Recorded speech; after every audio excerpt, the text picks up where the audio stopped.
Bonjour. Dans cet épisode final de notre série sur la Tunisie, après avoir découvert tout le pays, nous finissons notre voyage à Matmata et Chénini. Bon dernier épisode et n'hésitez pas à les revoir.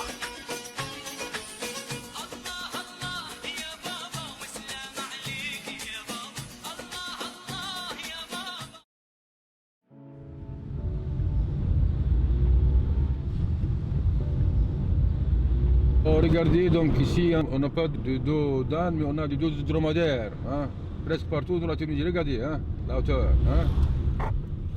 Voilà, c'est un dos de dromadaire, non? Ouais. Le lendemain, le pèlerinage de Star Wars se poursuit en direction du village de Matmata. Matmata était un important lieu du tourisme pendant presque un siècle. L'hôtel Sidi El Driss faisait partie de l'engouement pour cette ville. Construit sur le site d'une maison troglodyte, terme désignant les maisons construites sous la pierre, l'hôtel a été un lieu de tournage pour les films Star Wars de 1976 et 2000. Le manager qui nous reçoit parle du succès qu'a connu son hôtel, autrefois avec plus de 200 réservations pour le dîner et toujours plein à craquer. Maintenant, les réservations sont au nombre de 20 lors d'une bonne journée.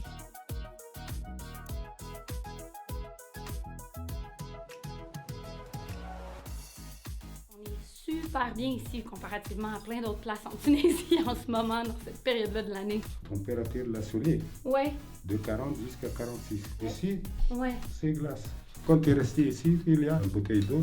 Doucement, doucement. On revient, tu l'as trouvé caché avec les... En glace. En glace. Oh, OK. Oui, oui. Fait qu'il faut des grosses couvertes. Oui. Outre les paysages des alentours, une autre raison de notre visite à Matmata est de découvrir une partie fascinante de la culture berbère, les habitations troglodytes. On raconte que par le passé, craignant les attaques et afin de s'adapter aux conditions arides de la région, les habitants de Matmata se sont réfugiés dans les montagnes des environs et y ont littéralement creusé leurs habitations. On estime qu'il en reste plus de 300 dont on voit les trous dissimulés dans les roches, mais que moins de 80 sont habités et que ce chiffre tend à diminuer avec l'exode rural. Regarde, c'est des châteaux traditionnels berbères, avec les habits traditionnels. Ils ont presque plus que 2 siècles. Hein. Ces maisons troglodytes sont entre 10 et 15 mètres de profondeur. Il faut toujours creuser par étapes. C'est-à-dire parce que là, il avait existé autrefois de grandes familles. Si on a besoin d'une chambre, on creuse une chambre. Donc Ok. on fait toujours par étapes.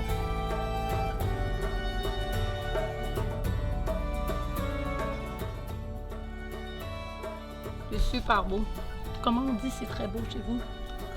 Montez. Montez. Montez, oui. Montez. Merci.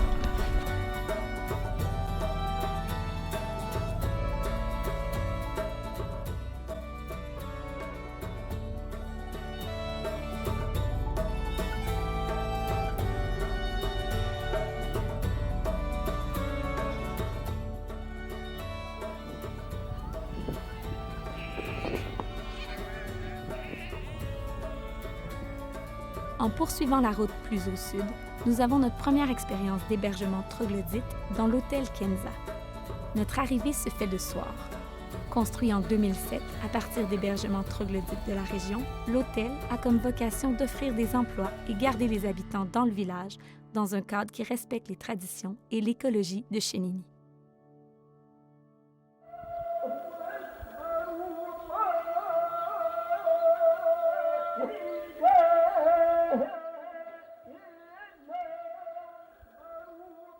Donc, c'est ici qu'on va dormir. On ne choisit pas nécessairement cet hôtel-là pour le grand luxe parce que les douches sont quand même très sommaires.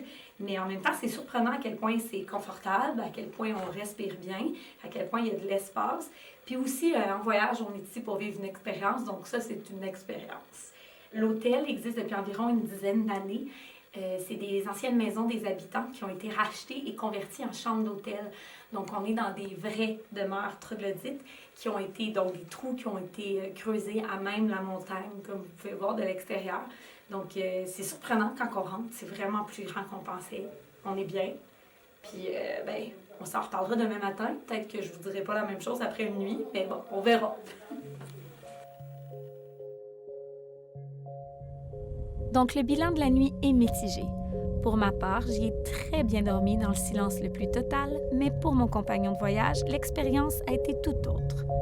Quoi qu'il en soit, nous nous entendions pour dire que l'expérience vaut la peine si ce n'est que pour avoir un premier aperçu du village de Chénini avec les premières lumières du matin complètement désert.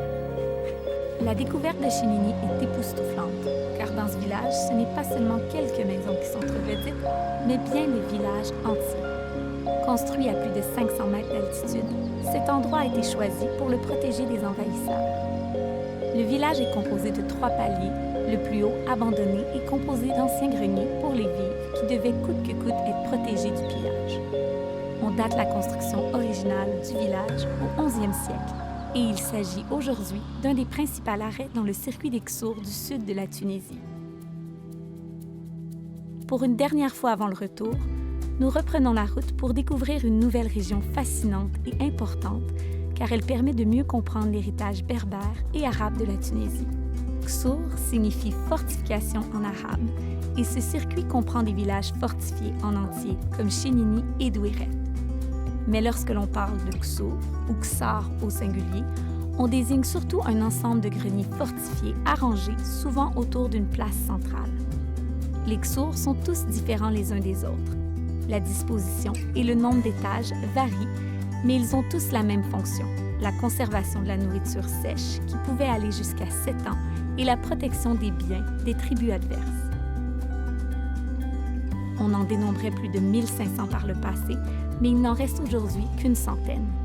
La Deuxième Guerre mondiale leur a porté le plus dur coup, alors que, craignant que l'ennemi s'y cache, on les bombardait. Des efforts de préservation sont actuellement en cours dans des Ksours comme le Ksour Adada, important lieu de tournage de, vous l'aurez deviné, le film Star Wars. En effet, la région est liée avec ce film, alors qu'une planète porte le nom de Tatooine dans le film et qu'une des lunes se nomme Chénini. Mais le plus remarquable à mon avis, le Ksar Sultan. Disposé sur 4 étages, on ne peut s'empêcher de monter les escaliers, un peu raides, pour bien profiter de la vue de la cour intérieure, ou de prendre une boisson dans le petit café au milieu des Ksours.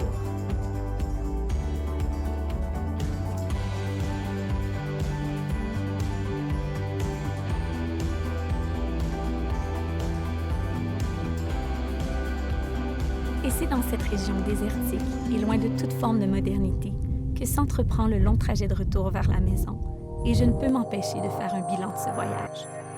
La Tunisie est un point marquant dans ma jeune vie voyageuse. Ce moment où l'on part sans aucun plan et sans aucune attente, et on se laisse surprendre, charmer et imprégner par une culture, un pays. Ce pays riche d'histoire et avec une tradition aussi vieille que le monde, et pourtant en pleine renaissance, avec une nouvelle démocratie et une nouvelle ouverture sur le monde, ce qui rend plus excitant et important que jamais s'y rendre. Si on se rend en Tunisie pour découvrir des paysages tous plus variés, colorés et surprenants les uns que les autres, la Tunisie se fait découvrir dans son plus beau jour dans les petits moments, que ce soit autour d'un bon repas, plus que généreux, ou d'un café en après-midi à discuter avec un local. Car si on va une première fois en Tunisie pour la plage ou l'histoire, on en reste marqué et on y retourne pour les rencontres remplies de chaleur et les amitiés qui s'y tissent. Avant de m'y rendre, la Tunisie n'avait jamais fait partie de la liste des pays à visiter.